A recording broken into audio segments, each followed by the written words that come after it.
Hello friends, welcome to the Wednesday show. If today is your first time in our channel, we want to extend you a very warm welcome. If you have been here before but you have not subscribed, what are you waiting for? Please subscribe. If today is your birthday, we want to extend you a very happy birthday. Part of why we created the channel is to help you save money by having you do yourself tasks that increasingly are becoming more expensive, even though they are very simple and you can do them yourself. One of them is changing your oil filter in your own cars. Now, filters have changed over the time. We're all familiar with this type of filter. Most of your cars will have something like this, which is a canister type filter. Maybe I should have opened it before we started this, right? I think it just has a tab. Huh? So I think it just has a tab. I thought so too, but I don't see the tab. It's okay. So most everyone is familiar with this type of filter. It has a gasket at the bottom, and there are various sizes, there are various widths, and there are various lengths, and many companies. I prefer Bosch among 2 or 3 other brands, but this is not an endorsement of Bosch, nor is it a sponsored video by Bosch. So here is the most typical one. I also like K&N because K&N provides you in the bottom a very clear way to put a ratchet on and much easier remove the filter, right? Usually. Now there are a lot of conflicting information about how often you should change your oil filter. Should you change it every time you change your oil? Should you change it every other time, etc.? I like to change it every time we change our oil because this is one of the most important protections for your engine. This is where sediment and any contaminants of your oil are going to be trapped. So I would say don't buy the cheapest oil filter. You don't have to go and buy the most expensive one, but buy one that it is good quality. An example, this is a good quality filter. And make sure before you go out, especially if you just purchase a car, used or new, to know what filter you take, because as I will show you today, there is more than this type of filter. Another point I want to make is about warranty. There is a lot of misinformation there. For example, changing your own filter will void your warranty. It will not void your warranty. All you need to do is keep a receipt of the purchase of the filter and have a record that you actually changed the filter, and that's all you need to do. A manufacturer is not allowed to void your warranty because you did not have them change your filter. Now, if you bought a car that includes free oil changes, by all means, there is no reason to do it yourself. But don't be trapped into thinking that something bad will happen to your warranty if you change your oil filter. When you look at all filters, make sure you purchase the correct one. If you buy it from Amazon, it makes a check because it asks you for your car model and year. And if you buy it at a place like what is the auto store we usually do, O'Reilly's, usually they can verify that this is the correct filter. More often or not, actually they're behind the counter, and you have to ask them for the filter before you purchase it. Now, traditionally, filters have been under the engine, so you have to go under the engine to find your filter, and sometimes they are in a very strange places, kind of hard to reach. And we have a couple of our cars in our fleet that actually is the case. There are some cars that are very easy to change the filter, and there are some cars that it is less than ideal to change the filter.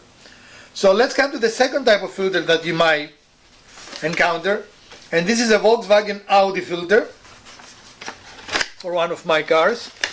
And while it looks similar to the first, you're going to notice a distinct difference. Sorry, I know I moved too much there, but and I think everyone can see the difference here, right? Mm-hmm. This is actually a top engine filter. It is a canister filter, so when you look at it from the side, it looks very similar, right? But this is on the top of the engine, which makes it much easier to change it. You don't have to be under the car, you don't have to lift the car. It's very easy to change it. And as you can see, the difference is that this is a female and this is a male thread. Can you? No, you cannot do it. I'm sorry, I'm being silly. I wanted to see if you can two filters together. I was gonna say. No, I was just being silly. So, a filter like that will not work if your car has a top filter. These are only for the bottom. So, and this is an easy way to verify. Most of the time, a hard case filter that is on the top of the engine will have male threads versus female threads. It also still has a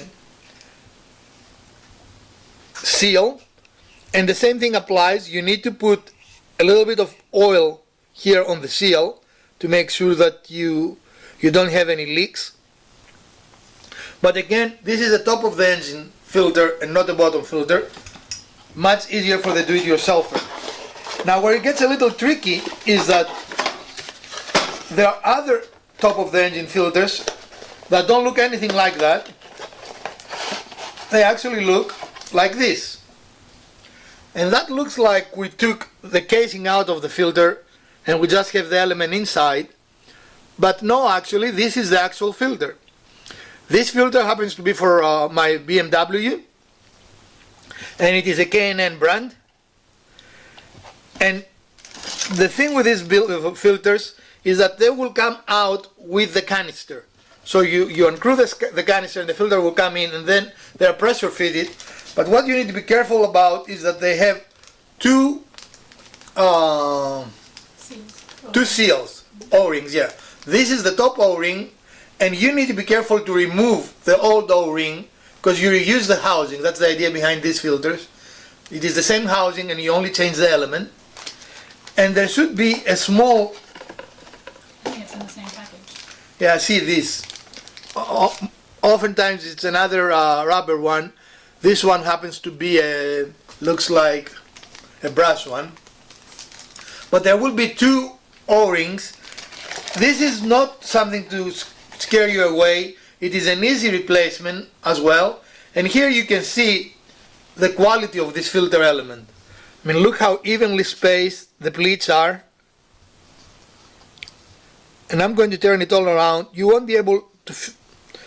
This is the connection. You blink and you miss it, right? The element is actually straight and then they put it here. So this is a very well made filter. We do like K&N. We use it in several of our vehicles, right? Yep. We like Bosch, but lately we've had a hard time finding Bosch locally. I don't know why. We might have to start buy them on Amazon, right? Yeah. So these are not your father's filters. Filters are changing, and again, you can have two different filters. Both of these filters are top of the engine filters. You don't have to be under the engine, but as you can see, they are quite different. Change your filter often, but not the ridiculous intervals that they tell you, the 3,000 to 5,000 interval for oil change or filter change. Modern cars and modern, I don't know what modern is. Modern oils are really fantastic, and you can go much longer. Always follow your vehicle's recommended interval, and don't listen to the Safety mechanic that says, yes, your car says 10,000 miles, but you need to do it every 3,000 miles. The people that build your car know your car, and if they recommend a specific oil, use that oil and use the recommended manufacturer interval. I have not changed my oil 3,000 miles for years now, and we have not had an engine failure, knock on metal, right?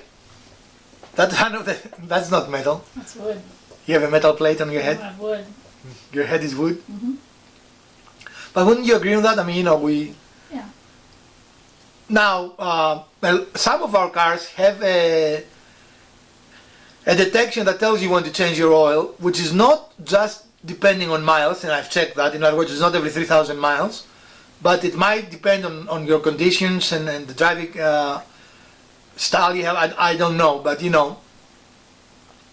make sure that you follow those. And do not, what I will tell you is, I do not take my car, of course we change our own oil and filters, but if I was not, I would not take my car to a place like Jiffy Lube. I have friends that they had horror stories. One of them told me that they went to change their oil at Jiffy Lube, they paid them, and by the time they arrived at home, they had an engine oil light. They look underneath, and they have lost all their engine because they did not tighten the screw underneath the oil pan.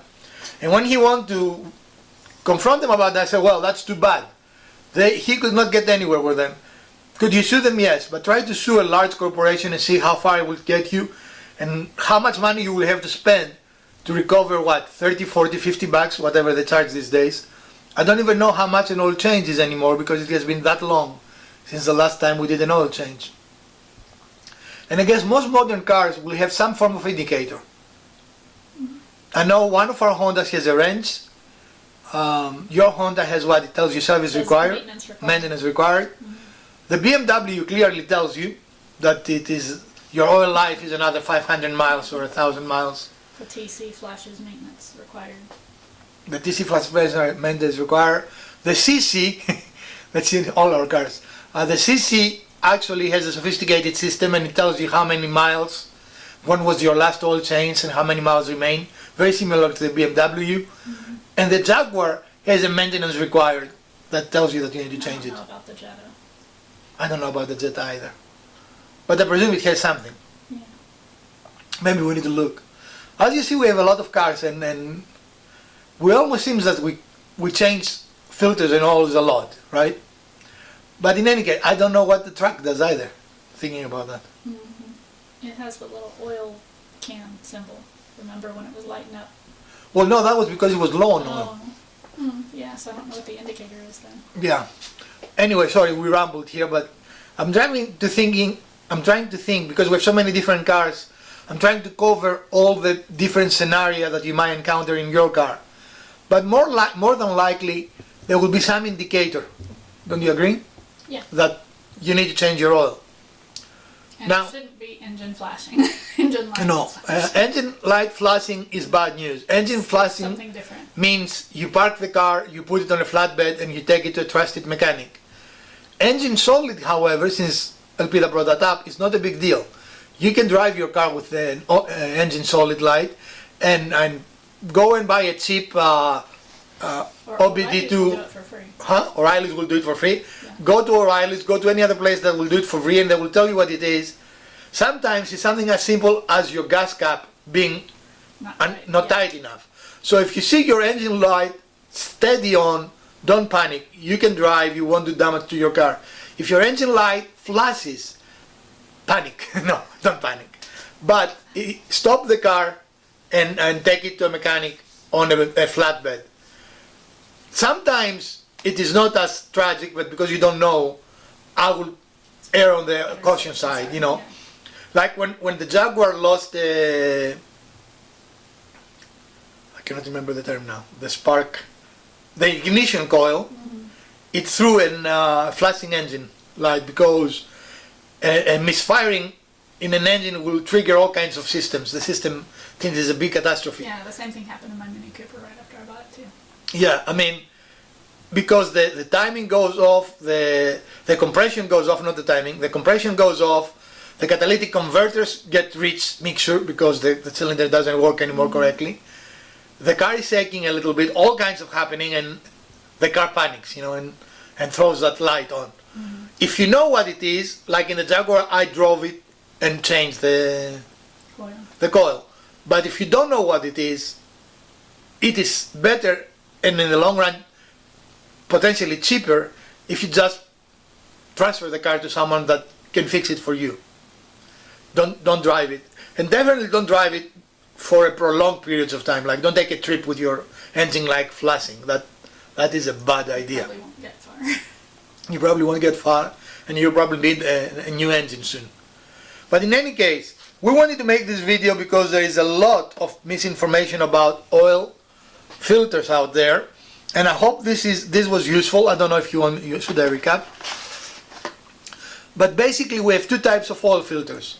Those that go, no, two types. Those that go under the car and those that go over, on top of the engine. And on top of the engine there could be two types. There could be a canister type, which is, again, like this. It looks like the type that goes underneath, but has male versus female threading.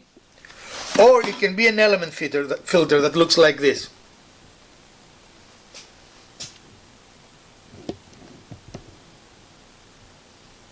Right? It is easy to find what filter you want, but make sure you have the filter before you do your oil change. You cannot change the filter without changing your whole oil, because the moment you take the filter off, especially in a car that is, the filter is underneath, all the oil will come out of the filter hole. Right? On the top engine filters, sometimes you can actually change the filter without changing the oil. But I wouldn't recommend it. I think it's a good practice to change the oil and the filter at the same time. Wouldn't you think? So change it at least once a year. I mean, even if you don't drive the car a lot, changing your filter at least once a year is a good practice. And we have to do that in the truck, by the way. Now, what are you, the director? What is the producer? The producer? What? Flashing lights? You're at 16 minutes now, dude. That's what I'm telling you. Okay. I didn't know we had a time limit. But anyway, this was our show for today. Thank you for visiting with us. I hope you found this informational and useful. Feel free to ask me any question relating to oil changes. We have had, over the last 10 years, probably most every brand of car that is out there. But we definitely know a lot about Hondas and BMWs and Volkswagens and things like that, and Jaguars, of course, my favorite. So I hope you enjoyed this episode, and visit us again on Sunday for another build, and next Wednesday for another tips and tricks show. Well, friends, thank you for watching. If you did enjoy this episode, please smash that like button. If you didn't, the other button works as well. Share, like, subscribe and comment, and let us see what kind of automotive videos you would like to see. Not let us see. Let us know what kind of automotive videos you would like to see. From the Garage Wizard and Elpida, we want to wish you a great week, and we want to bid you a farewell for now. We'll see you soon.